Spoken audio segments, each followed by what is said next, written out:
am here to ask you a simple question. I know that we portray Islam and all Muslims as bad, but there's 1.8 billion Muslim followers of Islam. We have 8 million plus Muslim Americans in this country, and I don't see them represented here. But my question is, how can we fight an ideological war with weapons? How can we ever end this war? The jihadist ideology that you talk about, it's an ideology. How can you ever win this thing if you don't address it ideologically? Great question. I am so glad you're here, and I am so glad you brought that up because it gives us an opportunity to answer.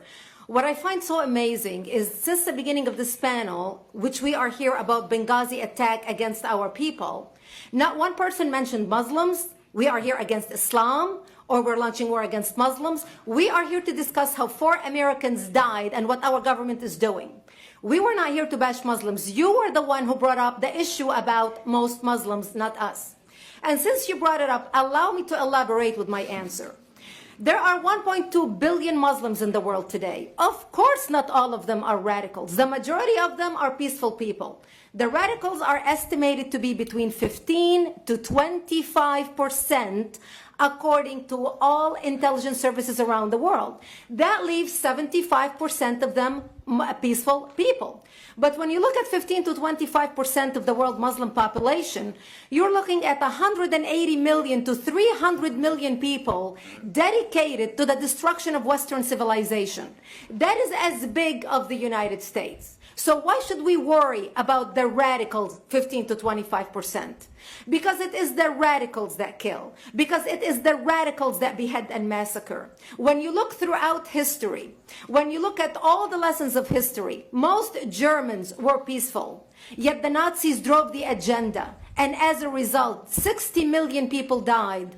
Almost 14 million in concentration camps. 6 million were Jews. The peaceful majority were irrelevant. When you look at Russia, most Russians were peaceful as well. Yet the Russians were able to kill 20 million people. The peaceful majority were irrelevant. When you look at China, for example, most Chinese were peaceful as well. Yet the Chinese were able to kill 70 million people. The peaceful majority were irrelevant. When you look at Japan prior to World War II, most Japanese were peaceful as well. Yet Japan was able to butcher its way across Southeast Asia, killing 12 million people, mostly killed with bayonets and shovels. The peaceful majority were irrelevant. On September 11th in the United States, we had 2.3 million Arab Muslims living in the United States. It took 19 hijackers, 19 radicals to bring America down to its knees, destroy the World Trade Center, attack the Pentagon, and kill almost 3,000 Americans that day. The peaceful majority were irrelevant. So for all our powers of reasons and us talking about moderate and peaceful Muslims, I'm glad you're here. But where are the others speaking out? And since you are the only Muslim representative,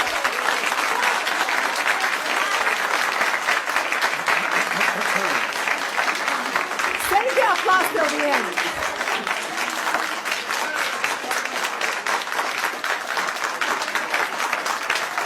Thank you. Thank you.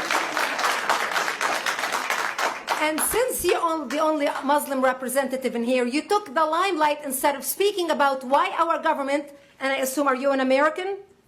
You're an American citizen. So as an American citizen, you sat in this room and instead of standing up and saying a question or asking something about our 4 Americans that died and what our government is doing to correct the problem, you stood there to make a point about peaceful, moderate Muslims. I wish you brought 10